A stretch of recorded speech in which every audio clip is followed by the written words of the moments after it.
I'm John Burnham Schwartz, Literary Director of the Sun Valley Writers Conference, and this is Beyond the Page. My guest for this episode is Tad Friend, the longtime New Yorker staff writer and the author of two beautifully written memoirs, Cheerful Money, Me, My Family, and the Last Days of Wasp Splendor, and recently, In the Early Times, A Life Reframed. To give you just some idea of Tad's literary range and skill, over the years his work has been chosen for the Best American Travel Writing, the Best American Sports Writing, the Best American Crime Reporting, and the Best Technology Writing. And in 2020, he won a James Beard Award for feature writing for an article about meatless meats. Meatless meats, Tad? Really? I guess I should add here that Tad and I have been good friends since college, so I hope listeners will generously excuse any excessive irony on the host part in this otherwise highly professional episode. All right, Tad, welcome to Beyond the Page. Thank you. I didn't realize meatless meats was such a funny phrase, but now that you say it. I may be about 20 years behind, but let's ignore that. All right, so let's get serious or something, shall we? Sure. I thought you've been staff writer at the New Yorker for 25 years, and you've been practicing the sort of gold standard of journalism, which has become somewhat endangered in publications over the years, which is long-form journalism. And you've had this incredible job. It is the gold standard for what people think of when they think of being able to be a journalist and following your interests and your passions at the height of the literary spectrum of that for arguably the world's finest magazine, The New Yorker. And I really thought that as a way of entering into discussion of long-form journalism and your experience of that and the lessons you've learned, that we could start with a really interesting recent piece that you wrote called Earth League International Hunts the Hunters. I guess I would say, how did you hear about this piece? How did you decide to write it? Just to kind of give listeners a feeling for how a piece like this might come together for you in The New Yorker. So recently I've been noticing that often pieces that I'm working on come out of other pieces in a way where if you kind of keep your ears open as you're reporting one long piece over the course of 3 to 8 months, you'll often hear about adjacent terrains that seem interesting. And increasingly I find that I often don't know what a story is exactly, but I know the terrain feels interesting. And that's what makes me think, yes, I do want to go pursue that. And it might even just be 2 words or a phrase or someone mentioning a funny joke about something. And I'm like, oh, it's a little stirring in the pit of my stomach that makes me think, oh, I want to do that. Or conversely, when an editor suggests something, I think, absolutely not. I do not wish to do that at all. I never would. In this case, reverting to meatless meats, when I was writing that piece a few years ago, which was about the Stanford professor who started Impossible Burger and Impossible Foods, an attempt to get meat off the planet entirely as a way of reducing man's carbon and methane footprint and making the world a healthier place. Someone mentioned to me, if you like writing about this part of the environment, there's a guy based in Los Angeles who's doing really interesting work with animals. And so I got in touch with him and we Zoomed a couple of times. I just wanted to find out what he was doing exactly. And is he someone who feels like you're going to be happy hanging around with and who's going to be candid and not making me fight him the whole time to get me to include it or... And you're calling from The New Yorker, which could lead to much larger window and attention paid to this thing that he's been doing, which may be good or may be bad, I guess, for him. Yeah. I try not to think too much about the potential consequences of whatever I write because that could be inhibiting. And that obviously came up in this instance because I was spending a lot of time going along on their undercover operations. And, you can't just say the real name of so-and-so is such and such, and it was actually taking place here, and here are the actual names of the people they were taping or investigating. You have to kind of build in a buffer of pseudonymity and vagueness, but not so much so that it's like something bad was happening in some part of the world, and I can't tell you much more about it than that, which would be death as a reader. So once you've made this connection with him and you feel confident enough to go forth, what are your concerns as you go in? What are you looking for? How do you start a process that you feel confident is going to lead to the piece you want? I think a point you're making to my ears is to expand upon, because it's actually how I think about who I'm going to write about. is trying to find someone who is doing some things a little bit unconventionally, And in this case, other people had tried to stop wildlife trafficking. Countries have tried to stop it. NGOs have tried to stop it. Intergovernmental organizations have tried very feebly to try to stop it. But no one was trying to do it as systematically and as thoroughly as Earth League International. There are other NGOs that have had successes and have had used undercovers. And let me also say, the one reason you haven't heard of Earth League International is it's super small. Like, there are basically 4 people who work there. It's an incredibly tiny budget of $350,000. And some months he can't pay himself as much as he'd like. So the idea is great. And what they try to do is getting undercovers who speak some version of Chinese, Cantonese, Mandarin, or other Chinese dialects, and who go undercover because a lot of the product ends up going to China. And what also struck me, is they're trying to break the process and the systems. There's a day that you describe spending a day at JFK, back in the bowels of the shipping areas with some officers of the Fish and Wildlife Office of Law Enforcement. And I was wondering if you could tell us a little bit about that experience and what it told you about the scale of the fight versus the resources at hand, and also how that shed light back on what someone like Andrea and his 3 colleagues are doing back in LA, and how it made you feel about the scale of the problem as a whole.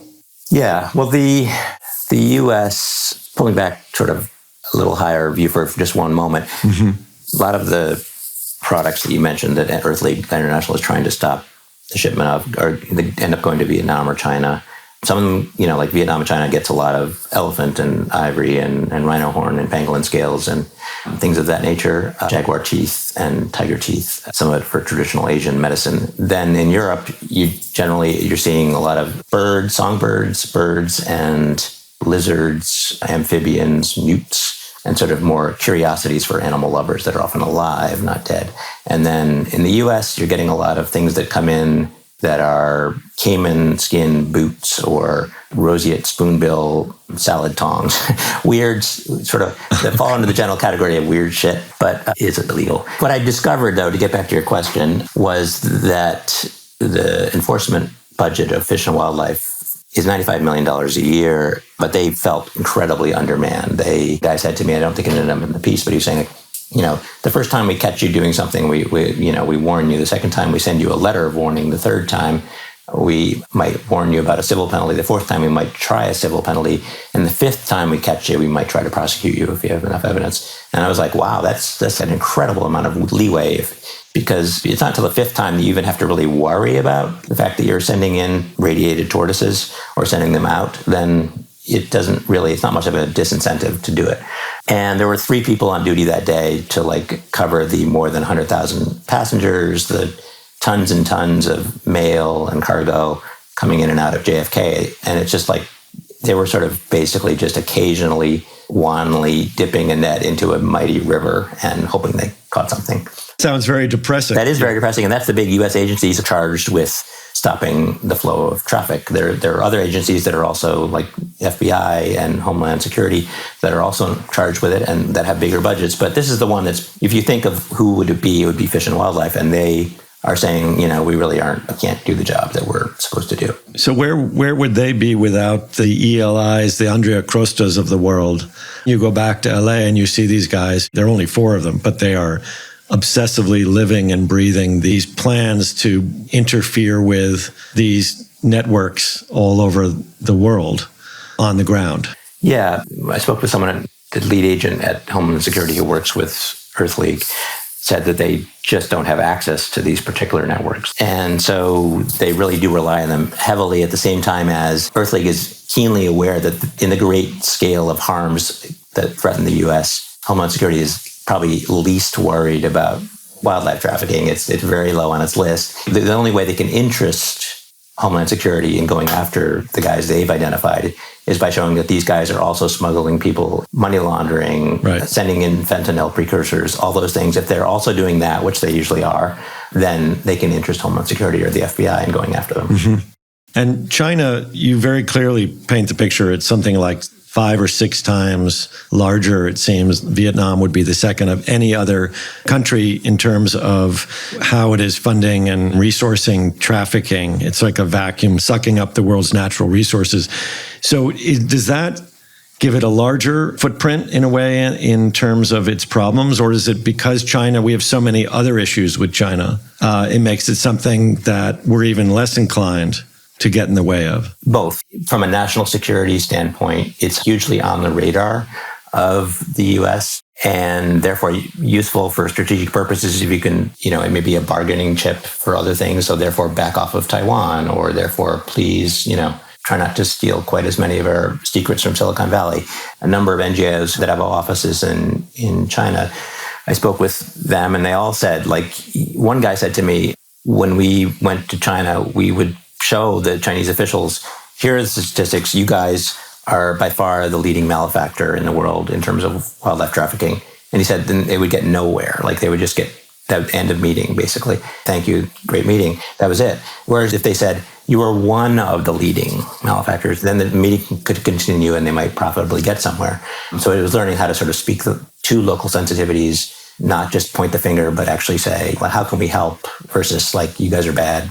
Figure it out. After spending, 6-8 months on this, it is such a deep dive, and you carry all this with you going forward. Did you end up more or less hopeful afterwards about the possibility of any genuine policing of wildlife crimes around the globe, let alone in this country? But I would say less, to be totally honest, just because I felt like the scope of what's happening and the pace of it, and you can just click on Google Earth and look at what's happening to not just wildlife, but also the ecosystem in general, and feel like even as in terms of just the population of vertebrates on land parts of the planet is, 95% human beings and their livestock and 5% wild animals. And that number is only going to get worse. That number really shocked me, I have to say. It shocked me too. And it's extremely high. It is. And it's just you're like, wow, it's just us and our livestock, basically. And then there's a few pretty little animals that we've allowed so far to continue to exist in the wild. But the share of the earth that is wild, quote unquote, is increasingly small. So I feel like there are heroic people doing heroic work and kind of sticking their fingers in the dike as much as possible, but there are constantly new holes springing in the dike, is what I feel. Full stop. That said, I think Greta Thunberg is doing heroic work, and I admire her. And you go and kind of keep rooting, and you think, well, maybe she'll figure something out that we older people have not. I often end up being drawn more to stories of noble failure than success, because success is rare and it feels almost less human to me. Maybe this is a sort of gloomy view, but I actually think there's something about failure, try, fail, try again, fail better, that the Beckett saying that appeals to me as a kind of that's what we do. We keep trying and hoping to do a little better, even in the face of discouraging feedback from the universe. And so I end up often writing about people who haven't succeeded but are still trying. Well, because they're often in their failures extraordinary people. And so reading about them, particularly in this form of journalism that you're so good at, is maybe it's sort of aspirational in a way for the reader. You find in them those heroic qualities in their failures, but you also recognize what it takes, the amount of passion and commitment it takes to care about something that much. Yeah, it's not easy to fail. To fail, you're putting yourself out there, you're throwing everything into it, and then you fail. That is, to me, a much nobler and more interesting situation than deciding to kind of bag it and just carry on without trying to face down large and implacable forces. Where would we be in literature without failure? We'd have nothing really to do. Yes. Happy families are all alike and not worth writing about. Exactly. So this seems to me a point of kind of stepping back and thinking about so many different stories that you've done over the years and those that jump out at you. And I've always wondered for you, as you begin to engage with your main characters of a piece and get to know them and see what they're capable of and not, where are some of the stories or lessons you've learned over the years about what signs you see early on that may lead to something good, or may in fact where you think, oh, I don't know if this is going to work, and you're well into it by that time, and whether there's a point sometimes where you want to cut bait, what it is that would cause you to do that? Yeah, no, they're all great questions, and I'm just sort of thinking about it. I think the reason I trust my gut at this point, for better or worse, is I usually feel like I'm not just going to blindly go write about something without ever having talked to the person who I think may help me be the way into the story. I want to talk to them and make sure they feel like they're open to it, they're candid, they're willing to have me hang around for a while, they don't mind if I'm going along with them as they do their jobs, to their meetings, that sort of thing. So that once I have that, I feel like, okay, this could work. There are definitely times, I can think of a couple of times where I've never had a piece that I have bailed on, which is kind of amazing. Yeah. And they've all been published. There are a certain number of pieces that people who've written for the New Yorker for a long time write that don't end up getting published for one reason or another because the moment has passed or they didn't quite get the access they were hoping for or whatever. Or, there was a similar piece that came out in another magazine. So that's the luck aspect. You're not always fully in charge of everything. But there have been times when I was writing about Darren Aronofsky, the director, I was spending time with him on the movie, he was doing Noah, starring Russell Crowe. And I was going to be one of those, like, I'm going to follow him from shooting through editing until the movie's about to come out kind of pieces. So it was a long course of reporting, but I was also doing some other stuff. I was kind of going away for a while and then coming back as he got into the next phase of stuff. And at a certain point, his publicist called me and was like, Darren's just not feeling it. And he just doesn't want to do it anymore. He just feels like, it's a great experience working with you, all the blah, blah, blah, blah, smoke. But basically, he's going to stop. At that point, he was very, as we all know, and when you're doing something creative, there are some real dark nights of the soul. He was in one of those. Yep. He was like, I don't want to show my dark night of the soul to Tad or the readers through him. I totally got that. And however, first of all, I thought it was a bullshit move to have his publicist call me, honestly. I thought it was like, we've spent enough time together where you can call me up and we can talk it through. And I would have been actually more likely to exceed if he had called me up and said, I just can't do it. I would have been like, I totally get it. Look, But the publicist move kind of got my back up a bit. And then I said, well, unfortunately, Darren is like 7.5 months pregnant. So we're going to deliver the baby. And it would probably be a healthier baby if, Darren cooperated and we got all the way to term. Right. But otherwise, I've got enough that I can write a piece and it just won't be the piece that it could be.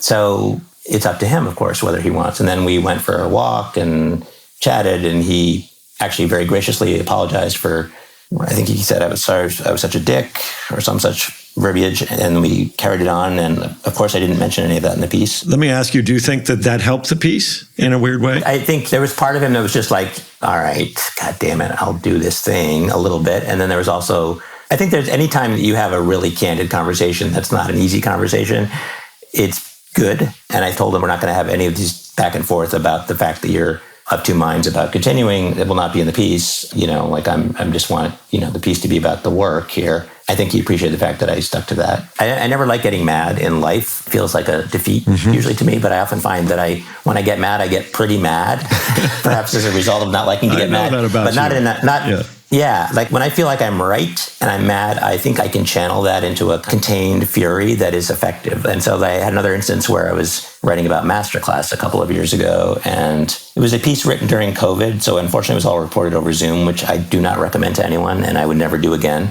When you're doing things over Zoom, usually there's, like if it's a meeting, there's one person talking and everyone else turns their screens off. You get about 1/10 the information you would get in an actual meeting where you can see, oh, John is really annoyed by what I'm saying right now, or so-and-so has a question, but they're afraid to ask it. It's just not, you end up using about 1.5 of your 5 senses, and it's terrible. The piece took way longer to report because I was kind of trying to glean little shards of information instead of having the usual panoply of human interactions where you can see people are delighted and everyone's eating too many muffins and all that stuff that just kind of goes into the back of your head and helps inform how you think about things. The founder, David, who I got along with beautifully and really liked, but he also had a PR apparatus that was very interfering in my view. And toward the end of it, there had been a bunch of things that we sort of tabled, like actual numbers about how well are you doing and how much money are you making and how many subscribers do you have and all those things that they viewed as proprietary. But we ahead of time, if we're going to do this, you have to give me some of that stuff so that readers will have a sense of how well you're actually doing and how much of an impact you're actually making. It can't just be. And this is a verbal agreement, I assume. This is a verbal agreement, which which is fine. I'm not going to get lawyers involved at the beginning of a piece. That would be anathema to the proper atmosphere. A verbal agreement, which they, in my view, totally abrogated at the end when I asked a whole bunch of those questions and I got back from their PR person, like, we don't feel comfortable giving you that. We can't give you that. And I was like, fuck this. And I called up David and we had a very candid and contained fury conversation where I was like, David, I am not going to publish this piece. Mm-hmm. Not the baby. Not I'm going to deliver the baby. No, it's like, yeah, we are ending this pregnancy right now. And all the time that we've spent is totally wasted unless you give me the numbers that you promised me. Is that because you understood that he wanted this piece out? Well, there was leverage. There was the sunk cost. We both spent all this time. It would be a defeat for everyone if that's the result that ended up. And I didn't want to have to get there, but I had gotten pushed to that. And I tried other ways before that. But I was like, and also David is a good person. He recognized that it was an abrogation of what he had said. Mm-hmm. And so he got me enough stuff that and it was complicated because they were thinking about an IPO, and there was all the lawyers were telling him, don't give any information. There were reasons reasons other than perversity that they were refusing to give me information. And it's a business. It's a business. And then they were worried about other people, as every business is always worried about, if we show you what's under the hood, either people are going to think that's stupid or else they're going to copy it. So these are things, sort of unpleasant surprises you hit in the middle that you have to navigate your way around. And you very successfully have. Again, all of your pieces have come out and been published.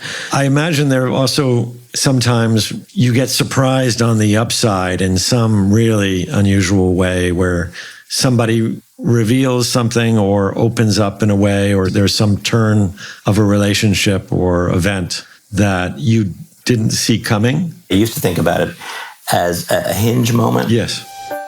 And I think this happens a lot where almost everyone, myself very much included, has a kind of public/performative persona. Even if you're a private-ish person who's not used to talking to media, there's a version of yourself that you put out in the world when you go to the supermarket or go to the bank, or you're behaving in a certain way that's often different than the way you are with your family or the way you are with your own thoughts at 3 a.m. The thing that leads to the hinge moment is the fact that it's not just me talking to you, John, but me talking to your wife, Alexandra, and talking to your friends and talking to your relatives and talking to the people you knew who you treated well and the people who you didn't treat so well.